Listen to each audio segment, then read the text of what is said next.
الله وبركاته.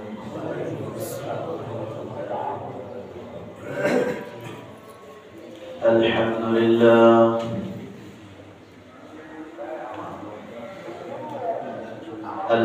لله نحمده ونستعينه ونستغفره ونؤمن به ونتوكل عليه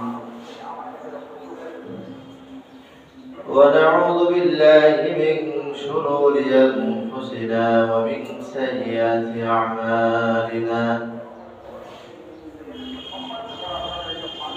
من يهد الله فلا مضل له ومن يضلله فلا هادي له. ونشهد أن لا إله إلا الله وحده لا شريك له. ونشهد أن سيدنا وسندنا وحبيبنا ومولانا محمد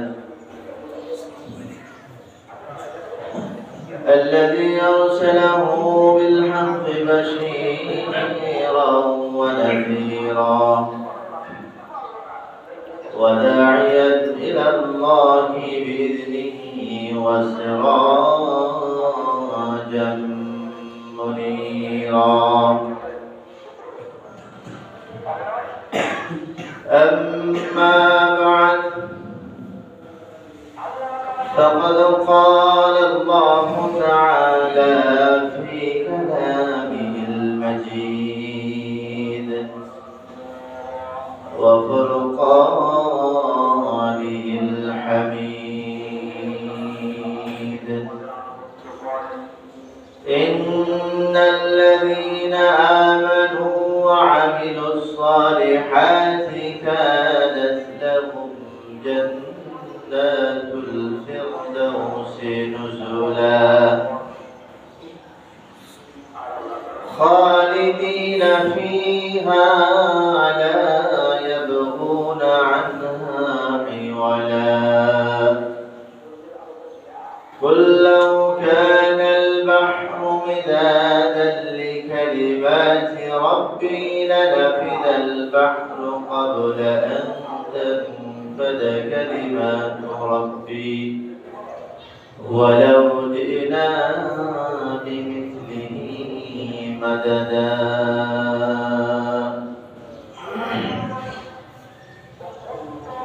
وقال رسول الله صلى الله عليه وسلم: أحب البلاد إلى الله مساجدها وأبغض البلاد إلى الله أسواقها. وقال تعالى: إن الله وملائكته يصلون على النبي يا أيها الذين آمنوا صلوا عليه وسلموا تسليما. اللهم صل على محمد وعلى آل محمد كما صليت على إبراهيم وعلى آل إبراهيم إنك حميد مجيد. اللهم بارك على محمد وعلى آل محمد كما باركت على إبراهيم وعلى آل إبراهيم إنك حميد مجيد. بلغ العلا بكماله كشف الدجى بجماله حسنت جميع خصاله صلوا عليه وآله لا إله إلا الله لا إله إلا الله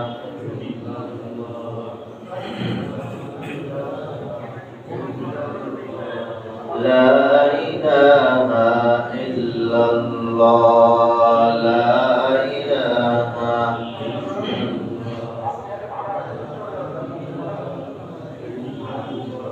হাতে করে হাতের কাম পায়ে করে পায়ের কাম মুমিন মুসলমান সবে বলো আল্লাহ তাআলার নাম লা ইলাহা ইল্লাল্লাহ লা ইলাহা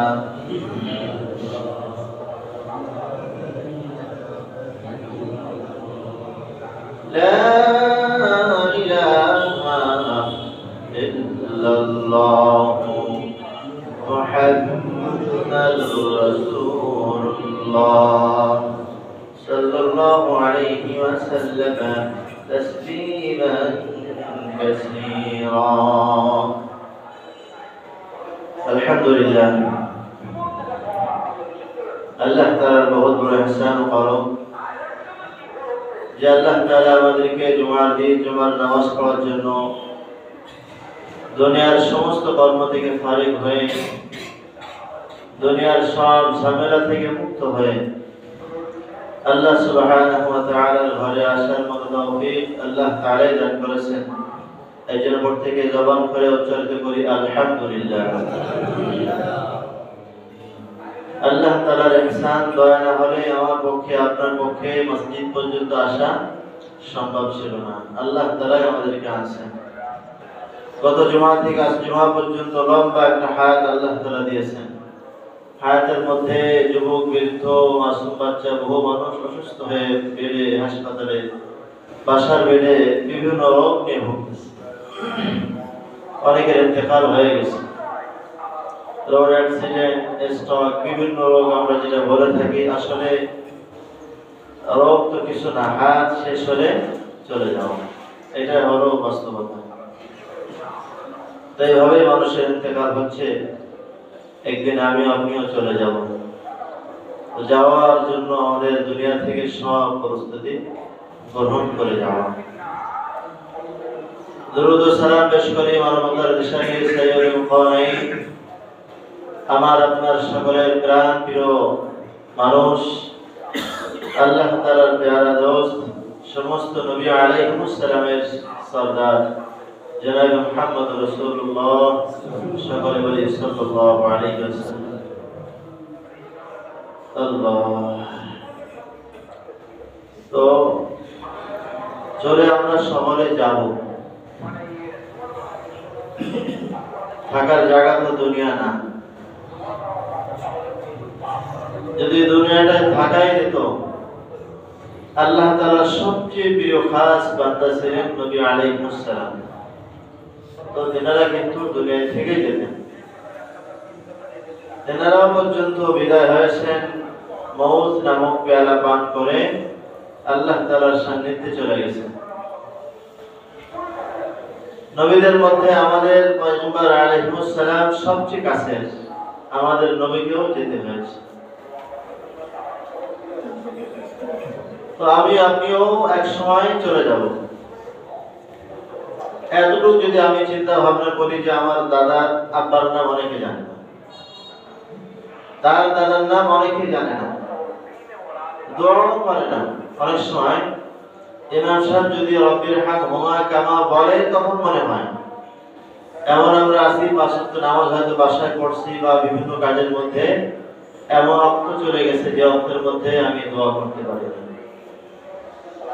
তো একটু জেহেনে রাখা যে আমি চলে গেলেও আমার সন্তানরা আমার জন্য কি করবে না করবে, আমার জন্য হয়তো তারাও দোয়া করবে না। এই জন্য দুনিয়া থেকে নিজের সঞ্চয় নিজের পুঁজি করে যাওয়া। দুনিয়া আমরা দেখি একদিন বা 2 দিনের জন্য কোথাও সফরে গেলে ঢাকার উদ্দেশ্যে যদি আমরা কেউ যাই তো তার একটা প্রস্তুতি কিন্তু থাকে। আগে থেকে প্রস্তুতি গ্রহণ করি যে আমি আগামীকালকে হয়তো ঢাকায় যেতে পারি, এর জন্য আমার কিছু সামান প্রস্তুত করো। আরো একটু সফর যদি লম্বা হয় তখন আরো আমার বেডিং ভারী হয়। যেরকম আমাদের মসজিদের সম্মানিত সভাপতি সাহেব হাফেজ মনিরুজ্জামান সাহেব উমরা সফরে যাবেন 1-2 দিন পর, ওনার একটা প্রস্তুতি বেশ আগে থেকে গ্রহণ করতেছে যে সেখানে যাব, সেখানে শীত না গরম, বিভিন্ন একটা পেরেশানি ভাব কিন্তু চলে আসে। কোনদিন তো বিমানে উঠে নাই, উঠবো, কেমন লাগবে, কেমন হবে, এই যে একটা মনের মধ্যে অস্থিরতা, এই অস্থিরতা যদি আমার প্রত্যেকের মধ্যে চলে আসে যে আসলে তো আমার ইন্তেকাল হয়ে গেলে আমাকে তো গোসলও নিজে করতে পারবো না, নিজের জামাটাও পরতে পারবো না, নিজের পরনে যা ছিল সব খুলে রাখবে, আমাকে 3টা কাপড় জড়ায়ে আর একজনের কাঁধে ওঠে, এরপর আমাকে মাটির নিচে রেখে আসবে, তো আমার সেখানকার কি হালাত হবে, কি অবস্থা হবে। এতটুকু যদি আমার আপনার জেনে প্রত্যেকদিন কমস কম 2-1 বার আসে, তো আমার দ্বারা কিন্তু গুনাহ থেকে বাঁচা সম্ভব। এটা আমাদের জেনে আসে না কেন? দুনিয়ার মোহে, পার্থিব লালসা, এটা থেকে আমরা অনেক পিছিয়ে। এজন্য আল্লাহ রাব্বুল আলামিন কিন্তু দুনিয়ার জন্যই আমাকে সৃষ্টি করা না।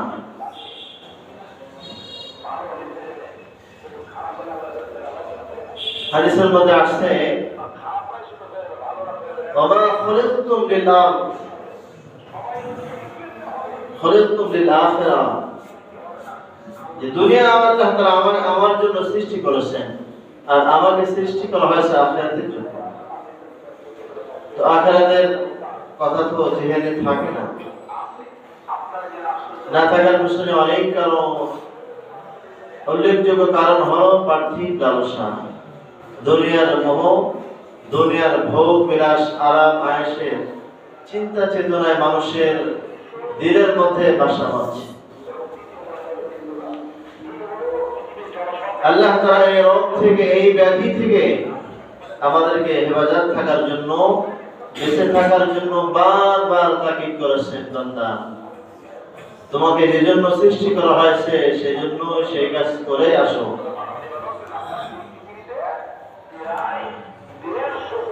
আল্লাহ তাআলা মানুষ সৃষ্টি করেছেন কয়েক পদার্থ দিয়ে, সেখানে আল্লাহ তাআলা সুম্মা শব্দ উল্লেখ করেছেন। সুম্মা খালাকনান নুতফা, সুম্মা খালাকনাল আলাকা, রক্ত, বীর্য, মাটি। সুম্মা মানে সুম্মা আর এক সুম্মা থেকে একটা ব্যবধান, একটা সময় গ্যাপকে বোঝানো হয়েছে। তার মানে মৃত্যুটা আকারে 40 দিন থাকবে, এবার থেকে পরে 40 দিন ডিম্বাণু হবে, এরপর আবার 40 দিন একটা হবে। কিন্তু আল্লাহ তাআলা ঈমান এবং আমল, নেক আমল এবং ঈমানকে একদম পাশাপাশি উল্লেখ করেছেন। যত জায়গার মধ্যে ঈমানের কথা বলছেন, সব জায়গার সাথে নেক আমলকে আল্লাহ তাআলা জড়াইছেন। والذين آمنوا وعملوا الصالحات إنا لا نضيع أجر من أحسن عملا إن الذين آمنوا وعملوا الصالحات كانت لهم جنات الفردوس نزلا।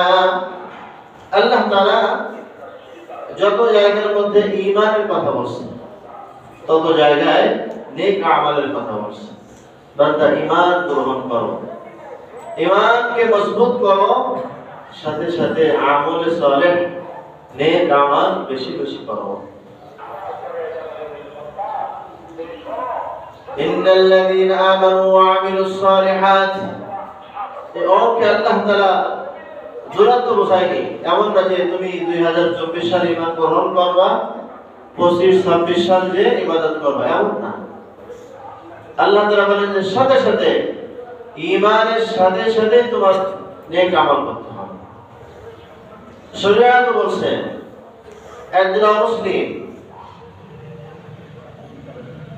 সবেমাত্র ইসলাম ধর্ম গ্রহণ করেছে, তাকে আল্লাহ তাআলা হুকুম করছে ঈমান যখন গ্রহণ করছো নেক আমল শুরু করো। নেক আমল শুরু হলো 1 নম্বর হলো নামাজ। একজন মুসলিম তো নামাজ পড়তে পারে না, নামাজের হাকামাত, নামাজের ফরজিয়াত, নামাজের সুন্নাত মুস্তাহাব কিছুই জানে না। আল্লাহ তাআলা তাকে নির্দেশ করলেন ঈমান যখন গ্রহণ করছে, ঈমান যখন তোমার নসিবে জুটলো, ঈমানের মধ্যে হিদায়াতের মধ্যে যখন তুমি প্রবেশ করলে, তোমার সর্বপ্রথম কাজ হলো নেক আমল করা, আর নেক আমলের প্রধান কাজ হলো নামাজ। আল্লাহ সুবহানাহু ওয়া তাআলা একজন মুসলিম সবেমাত্র ইসলাম ধর্ম গ্রহণ করলো, তাকে নির্দেশ করলেন ঈমান যখন তোমার হায়াতে নসিব হয়েছে, নামাজে দাঁড়িয়ে যাও। প্রশ্ন, নামাজ কিভাবে পড়বে? সূরা কিরাত কিছুই জানে না, নামাজের আহকামাত জানে না, নামাজের সুন্নাত ওয়াজিব মুস্তাহাব সূরা কিরাত কিছুই জানে না। আল্লাহ তাআলা বলেন তুমি নামাজীদের পাশে দাঁড়িয়ে নামাজ পড়ো, নামাজের তালিম গ্রহণ করো। জামাতের সাথে যখন তুমি নামাজ পড়বে, তোমার তালিম হয়ে যাবে। প্রথমে নামাজ দুই হাত কাঁধ পর্যন্ত উঠায় বাঁধতে হয়, এরপরে কি যেন পড়তে হয়, কি যেন মানে সানা পড়তে হয়, এই সানাকে তোমার তালিম করে শিখতে হবে। আল্লাহ তাআলা বলেন, বান্দা আমার ঈমান আমাকে বিশ্বাসের সাথে সাথে তোমার এক নম্বর কাজ হলো নেক আমল করা, বেশি বেশি করা। নেক আমলের মধ্যে সর্বপ্রধান হলো নামাজ। নামাজ হলো আমাদের সালিহার মধ্যে সর্বোত্তম। নামাজ কিন্তু শুধু শুক্রবার আসলে হবে না, দৈনন্দিন 5 ওয়াক্ত নামাজ বা জামাতের সঙ্গে পড়া, কোনো ওযর ছাড়া নামাজ ত্যাগ করা যাবে না। পয়গম্বর আলাইহিস সালাম বলে, মুমিন এবং কাফেরের মধ্যে পার্থক্য হলো নামাজ ছেড়ে দেওয়া। একজন মুমিন, একজন মুসলমান ঈমানদার তার হায়াতের মধ্যে এক ওয়াক্ত নামাজ ছাড়তে পারবে না, কারণ নামাজ ছাড়লে ফিকহের মধ্যে আসছে সে কুফরের মধ্যে চলে যায়। এই সম্মানিত হাজিরিন, আমলে সালিহা নামাজ, আমলে সালিহা হলো রোজা রাখা, হজ ফরজ হলে হজ করা, যাকাত ফরজ হলে যাকাত আদায় করা, নেক কাজ করা, ভালো ভালো কাজ করা, সদকা জারিয়ার কাজ করা, দান সদকা করা, নেক আমল, এগুলো সব আমলে সালিহ। তাফসীরের মধ্যে কিতাবের মধ্যে আসছে, সহজ বুদ্ধি হলো একটা পয়সা 1 মিনিট মনে করেন নামাজ, রোজা, হজ, যাকাত দিয়ে ভরা, সব নেক আমল। আর এক অপর পিঠ হলো সুদ খাওয়া যাবে না, ঘুষ খাওয়া যাবে না, এতিমের মাল আত্মসাৎ করা যাবে না, ভাই বোনের সম্পদ নিজে কবজ করা যাবে না, আর একজনকে ফাঁকি দেওয়া যাবে না। এক কথায় আল্লাহ তাআলা সব নিষেধ থেকে বেঁচে থাকার নাম হলো নেক আমল, সব আমল সালেহ। এক পিঠে হলো সব আল্লাহ তাআলার জায়েজ বিধান, নামাজ আছে, রোজা আছে, হজ আছে, যাকাত আছে, মানুষকে সালাম দেওয়া, গরিব অসহায়কে খানা খাওয়ানো, সব এক পাশে রাখা হয়েছে, এটা হলো নেক আমল। অবাক পৃষ্ঠায় অবাক পিঠে আছে সুদ খাওয়া থেকে বেঁচে থাকা, ঘুষ থেকে বেঁচে থাকা, মানুষের সম্পদ বিরাসত থেকে বেঁচে থাকা, মানুষের মাল অর্থ সম্পদ লুণ্ঠন করা থেকে বেঁচে থাকার নাম হলো আমলে সালেহ। এক কথায় সব রকমের গুনাহ থেকে বেঁচে থাকার নাম হলো আমলে সালেহ, নেক আমল। এখন প্রশ্ন হলো, আল্লাহ তাআলা আমাকে নির্দেশ করলেন ঈমান গ্রহণ করার কথা। ঈমান তো গ্রহণ করছে, কিন্তু নেক আমল তো বেশি থেকে বেশি করা যায় না। কারণ কি? না করার কারণ হলো আমার মধ্যে, আপনার মধ্যে পার্থিব লালসা, দুনিয়ার লোভ দিয়ে ভরা। দুনিয়ার লালসার কারণে, পার্থিব লোভের কারণে নেক আমল আমার থেকে আপনার থেকে অনেক কম হয়। দিল থেকে যখন দুনিয়ার লালসা চলে যাবে, দুনিয়ার লোভ যখন চলে যাবে, ক্ষমতার লোভ যখন চলে যাবে, অর্থের লোভ যখন চলে যাবে, তখন কিন্তু নেক আমল বেশি করা যাবে। তাফসীরের মধ্যে আসছে, তারেক জামিল সাহেব সুন্দর এক ঘটনা লিখছে, কথা লিখছে। বনু ইসরাইলের মধ্যে দীর্ঘ হায়াত প্রাপ্ত এক বাদশা ছিল, লম্বা হায়াত পেয়েছিল। লম্বা হায়াতের মধ্যে সে অনেক সম্পদের মালিক হয়েছে, বাদশা মানুষ, অনেক সন্তানের হয়েছে। একটা সন্তান দুনিয়ামুখ না, বাপের সম্পদ থেকে ভোগ করে কিন্তু সে দুনিয়ামুখ না। বাপ যে বড় ক্ষমতাশীল, তারা ক্ষমতার লোভী না। তারা কিছুদিন যখন বড় হয়ে যায়, যখন তাদের দিমাগ খোলে, তখন তারা বাদশাহী ছেড়ে, রাজপ্রাসাদ ছেড়ে, পশমের পোশাক পরে জঙ্গলে চলে যায়। তাফসীরের মধ্যে লিখছে, ঘটনার মধ্যে আসছে, এই অঢেল সম্পদ বাদশার কয়েকটা ছেলে, একটা ছেলে দুনিয়াদার না। ছেলেরা বড় হয় তো বাদশাহী ছেড়ে, রাজ সিংহাসন তাজমহল ছেড়ে, পশমের পোশাক পরিধান করে তারা চলে যায় জঙ্গলের মধ্যে। জঙ্গলে যে শিকারে ইবাদত বন্দেগী করে, বাদশাহ খুব চিন্তিত, কি করা যায়, আমার ছেলে মেয়ে কাছে থাকে না, সব তো চলে যাচ্ছে, কি হবে। বাদশাহ অনেক পরেশান হয়ে গেল, কি করে আমার সন্তানগুলো দুনিয়াদার বানানো যায়। আমি তো বড় সম্পদশালী, অঢেল সম্পদ আমার আছে, আল্লাহ তাআলা দিয়েছে, কিন্তু আমার কোন সন্তান তো সম্পদের পাগল না। আমার কোন সন্তান দুনিয়ামুখ না, সব দুনিয়া বিমুখ। বড় হলেই, বুঝ আসলেই যখন চলে যায়, এই সন্তানকে কি করে ফেরানো যায়, এই চিন্তা ভাবনা করতে করতে যখন বৃদ্ধ বয়স হয়ে গেল, হঠাৎ যখন বয়স বেড়ে গেল, আল্লাহ তাআলা আরেকটা পুত্র সন্তান দিলেন। শেষ বয়সে একটা সন্তান হয়েছে। সন্তান যখন বড় হচ্ছে, বাদশার দিলের মধ্যে ভয়, আমার ছোট ছেলেটা না জানি ভাইদের মতো পথ হেঁটে চলে যায় দুনিয়া থেকে, না বাদশাহী তাজমহল ছেড়ে চলে যায়। এই ভয় বাদশার মধ্যে চিন্তা কাজ করে, বারবার পরামর্শ করে মন্ত্রী পরিষদ নিয়ে কি করা যায়। বাদশাহ একবার নিজে পরামর্শ করলেন, আমার ছোট ছেলেকে এই তাজমহল ছেড়ে, রাজ সিংহাসন ছেড়ে বের হতে দেওয়া যাবে না। এজন্য অনেক এলাকা জুড়ে তোমরা প্রাচীর দিয়ে বেষ্টন করে দাও, যাতে আমার সন্তান যেন বাইরে না যায়। তাই করা হলো।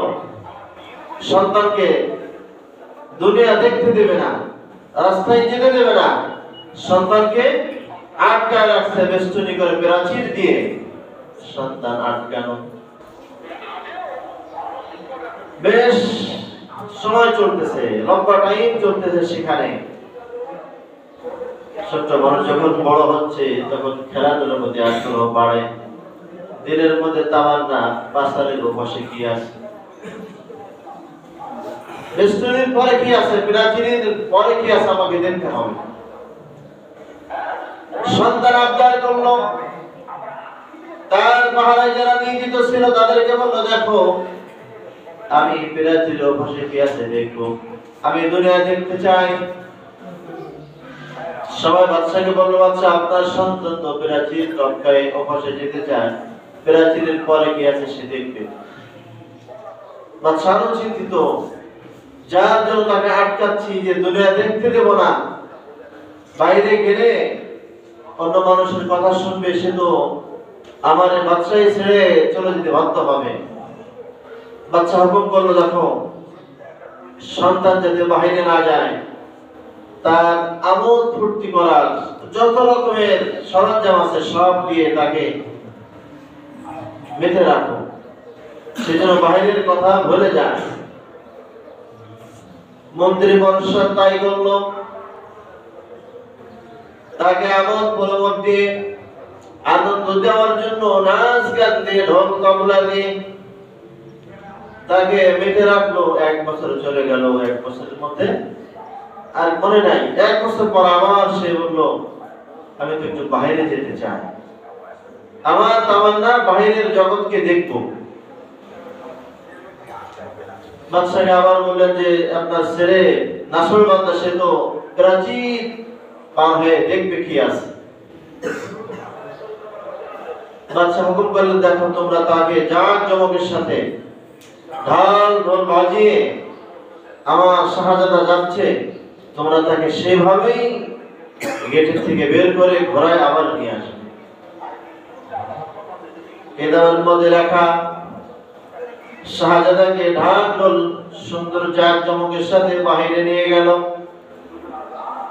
বাহিরে যখন নিয়ে গেল, তার সামনে এক লোক খুব কাতর, ব্যাধি, বিমারগ্রস্ত হাঁটতেছে। শাহজাদা জিজ্ঞেস করলো, কোন প্রজাতির মানুষ ইনি? আমাদের দুনিয়ায় বসবাস করে না অন্য কোথাও? তো তখন বললো যে না, আমাদের সাথে বসবাস করে। এই অবস্থা কেন? বলে ইনি তো বিমারগ্রস্ত, রোগগ্রস্ত, ব্যাধিতে আক্রান্ত, এই জন্য সে অসুস্থ হয়ে পড়েছে। তখন শাহজাদা বলল, এটা কি আমাদের হতে পারে? বলে হ্যাঁ। এই তো শাহজাদার তখন দিমাগ করে গেল। বলে আমারও যদি বিমারগ্রস্ত হয়, রোগগ্রস্ত হয়, আমাকে তো এভাবেই চলতে হবে। সাথে সাথে সব আবার তাকে শাহী মহলে নিয়ে আসলো। বাদশাকে বললো, আপনার ছেলে শাহজাদা জবানের ভাষ্য বক্তব্য এই। বলে তাকে তোমরা নাচ গান দিয়ে, আমোদ ফুর্তি দিয়ে মেতে রাখো যেন সে ভুলে যায়। এভাবে আরো 1 বছর চলে গেল। আনন্দ ফুর্তি দিয়ে, নাচ গান দিয়ে, তাকে ঢোল তবলা বাজিয়ে 1 বছর অতিবাহিত হয়ে গেল। 1 বছর পর আবার সে বাইরের জগৎ দেখতে চাল। আমি বাইরে দেখবো কেমন আছে, বাইরে কি আছে। আবার বাদশাকে বললে, বাদশা বলল, ঠিক আছে, তোমরা জাঁকজমকের সাথে শাহজাদাকে আবার তোমরা সুন্দরভাবে নিয়ে যাবে। আবার সেভাবে নেওয়া হলো। এবার তার সামনে এক বৃদ্ধ লাঠি ভর করে, মাজা পূজা করে হাঁটতেছে। শাহজাদা বলল, এই বেচারার কি অবস্থা, এরকম কেন, কোথায় বসবাস করে? তোমারে শাহজাদা, এটা তো আমাদের প্রজাতি, আমাদের মতো মানুষ ছিল, বয়স বৃদ্ধির কারণে মাথা নয় হাঁটতেছে, মাজা পূজা হয়ে গেছে। বলে এটা কি আমাদের কি হবে না? বলে হ্যাঁ। কারণ বনি ইসরাইল বাদশার অনেক দীর্ঘ হায়াত পেয়েছিল, অনেক সম্পদের মালিক, অনেক সম্পদের মালিক, অনেক সন্তানের মালিক। সব সন্তান দুনিয়া থেকে আলাদা হয়ে জঙ্গলে চলে গেছে মালিক খোঁজার জন্য, নেক আমল করার জন্য তারা বাহিরে চলে গেছে। ছোট সন্তানকে নিয়ে বাদশা এভাবে চলতেছে। আবার বাদশাকে যখন বলা হলো, আপনার শাহজাদা বড় বেশান চিন্তিত, বয়স হলে আমাকেও কি এরকম মাথা নত করে বৃদ্ধ হয়ে যেতে হয় কিনা? বাদশা হুকুম করল, আমার সন্তানকে শাহজাদাকে তোমরা আনন্দ ফুর্তি দিয়ে আমার সিংহাসনের মধ্যে তাকে তোমরা বেঁধে রাখবে, যেন সব ভুলে যায়। আবার তাই করা হলো। আবার 1 বছর পরে সে বাইরে যেতে চাল। বাদশা হুকুম করলেন, ঠিক আছে, তোমরা ঠিক ওইভাবেই জাঁকজমকের সাথে আমার সিংহাসন থেকে বের করে ঘোড়ায় আবার তাকে ঢোকাবে। শাহজাদা আবার সেই জাঁকজমকের সাথে সবার সঙ্গে আবার গেটের থেকে বের হলো। বের হয়ে তাকে একটা খাটিয়া আসতেছে, 4 জনের কাঁধে একটা খাটিয়া, খাটিয়ার মধ্যে মনে হয় কেউ আছে। শাহজাদা খাটিয়াকে বলেন, দাঁড়াও। দাঁড়িয়ে গেল। এটা কি? বলে এটা একটা খাটিয়া। কেন? খাটিয়ার মধ্যে কি আছে? বলে একটা লাশ আছে। বলে নামাও। নামানো হলো। লাশকে বলতেছে, ওঠো। সবাই বলতেছে যে লাশ তো উঠতে পারে না। বলে কেন? বলে সে মারা গেছে। কোথায় নেওয়া হবে? কবরস্থানে। কবর কি জিনিস? বলে কবর হলো মাটি খনন করে তাকে রেখে বাঁশের চালি দিয়ে, মাটি দিয়ে দাফন করতে হবে। এরপর কি হবে? কিয়ামত হবে, হাসর হবে। শাহজাদা বলে, কিয়ামত কি জিনিস, হাসর কি জিনিস? বলে কিয়ামত হলো আল্লাহ তাআলা ইয়াউমা ইয়াকুমুন নাস লিরাব্বিল আলামিন, সেখানে সবাইকে উঠতে হবে। কেন? আল্লাহ তাআলা হিসাব নেবেন হাসরের মাঠে। যার হিসাব আমল ভালো হবে সে জান্নাতে যাবে, যার খারাপ হবে সে জাহান্নামে যাবে। শুনেই তার জেহেন খুলে গেল, মাথার মধ্যে আঘাত লাগলো, দিলে আঘাত লাগলো, তাহলে কিসের দুনিয়া, কিসের তাজমহল? যদি আমাকে হিসাব দিয়ে ভালো আমল না হলে তো আমি বিপদে পড়ে যাব। বলার উদ্দেশ্য হলো নেক আমল কেন করব? মানুষ কেন নেক আমল করতে চায় না? দুনিয়ার পার্থিব লালসার কারণে, দুনিয়ার ক্ষমতার কারণে, অর্থের কারণে নেক আমল থেকে দূরে থাকে। তাফসীরের মধ্যে আসলে শাহজাদা তখন বলল, দেখো এখন থেকে আর আমি রাজ সিংহাসনে প্রবেশ করব না, যেখানে গেলে আমার মুক্তি মিলবে, যে পথে গেলে আমার নেক আমল বেশি হবে, যে পথে গেলে আমার আমলে সলে হবে, সেই পথে যাব। তখন তারা বলল, দেখো শুধু তুমি না, তোমার অনেকগুলো ভাই আছে যারা এই নেক আমলের অনুসন্ধানে আমলে সালেহ করার জন্য, ভালো ভালো কাজ করার জন্য তারা এই তাজমহল ছেড়ে জঙ্গলে চলে গেছে, তুমি জঙ্গলে চলে যাও। বলে কেন? বলে সেখানে গেলে একানিষ্ঠ হবে, মানুষ দেখানো হবে না, শুধুমাত্র আল্লাহকে রাজি খুশি করার জন্য ইবাদত করা যাবে। বলার উদ্দেশ্য হলো আল্লাহ তাআলা বহু জায়গায় বলেছেন, ইন্নাল্লাযীনা আমানু ওয়া আমিলুস সালিহাত, বান্দাকে ঈমান গ্রহণ করার পরে তুমি নেক আমল করো। নেক আমলের প্রধান আমল হচ্ছে নামাজ। এই নামাজ যখন যার যত সুন্দর হবে, তার আখিরাত তত সুন্দর হবে। একজন মুসলিম যখন ইসলাম গ্রহণ করে, তার প্রথম কাজ হলো নামাজ পড়া।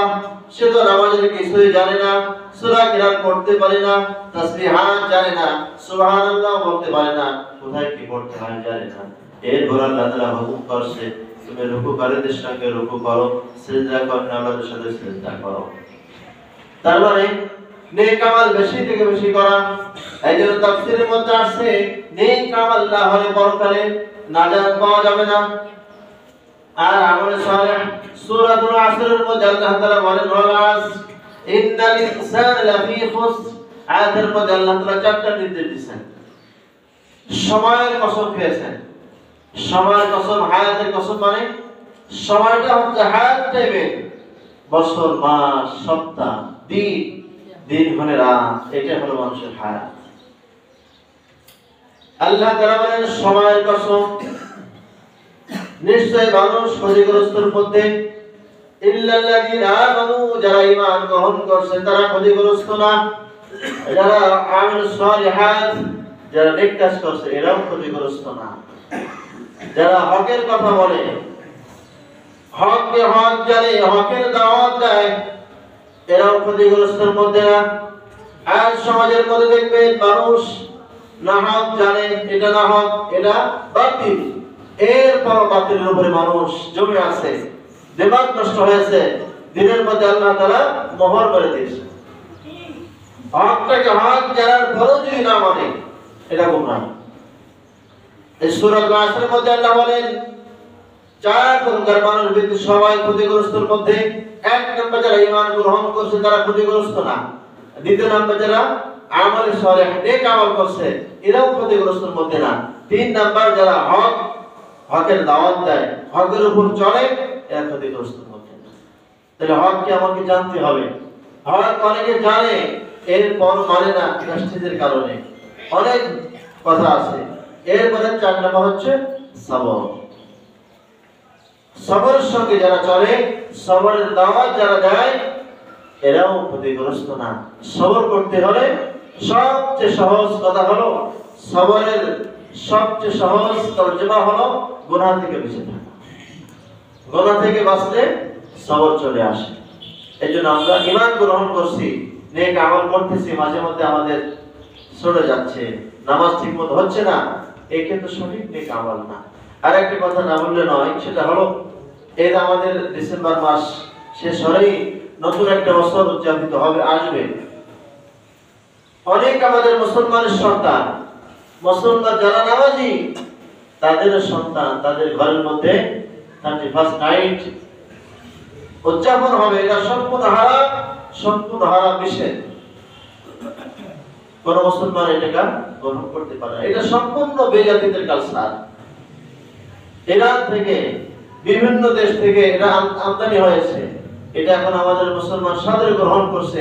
আর আমাকে আফসোস করা দরকার, 31শে ডিসেম্বর এসে গেল, আমার হায়াত থেকে তো একটা বছর চলে গেল, আর একটা বছর আসতেছে। বিগত বছরগুলোর মধ্যে কত নামাজ নাই, কত রোজা নাই, কত হজ করতে পারি না, যাকাত দিতে পারি নাই, আফসোস করে কান্না করার কথা যে আমাদের সমাজের মধ্যে নাচ গান বাদ্য দিয়ে এই রাতকে উদযাপন করবে, এটা সম্পূর্ণ হারাম, গর্হিত কাজ, নিন্দনীয় কাজ, এটা ঈমান চলে যাবে। এই জন্য আমাদের ঘরের মধ্যে থেকে, সমাজ থেকে যেন কোনো রকমের পহেলা বছর, নায়রুজ বলা হয় ফার্সিতে, নায়রুজ মানে নায়া মানে নতুন, রোজ মানে দিন, এটা উদযাপন করা যাবে না, নিষেধ। আল্লাহ তাআলা আমাদের সকলকে আমল করার তৌফিক দান করেন। আর ঈমানের সাথে নেক আমল বেশি বেশি করা। নেক আমলের মধ্যে এক নম্বর হলো নামাজ। এই জন্য নামাজ যেন আমাদের হায়াত থেকে ছুটে না যায়, কখন ইন্তেকাল হয়ে যাবে বলা যায় না। আপনারা হয়তো জানেন, আমার গত রবিবারে আমার মা ইন্তেকাল করছে। মা নামাজি মানুষ ছিল, আমরা গেছিলাম। অনেক নামাজি মানুষ, আমরা 6 ভাই বোন, 3 ভাই 3 বোন, কারোর সঙ্গে মা দেখা হয়নি। সুস্থ মানুষ, কোন রোগ না, মা একদম ভালো মানুষ। বাজার করে আসছে, আব্বা মা বাজারে গেছে, বাজারে ব্যাগ রেখে খাটের উপরে শুয়ে পড়ছে, আর ওঠেনি। কারোর সঙ্গে দেখা হয়নি, কথা হয়নি। এজন্য কার কখন ইন্তেকাল হবে বলা যায় না। এই কথা বলতেছি, নাও করতে পারি। এখন দুপুরের খানা আমাদের অনেকের নাও জুটতে পারে। এজন্য আখিরাত সামনে রেখে পথ চলা। আল্লাহ তাআলা আমাদেরকে সহজ করে দিন। সকলের কাছে মার জন্য দোয়া চাই, আল্লাহ তাআলা যেন মাকে মাফ করে দেন, দোয়া করেন। আমিন। যারা সুন্নাত পড়তে পারে, সুন্নাত পড়ে।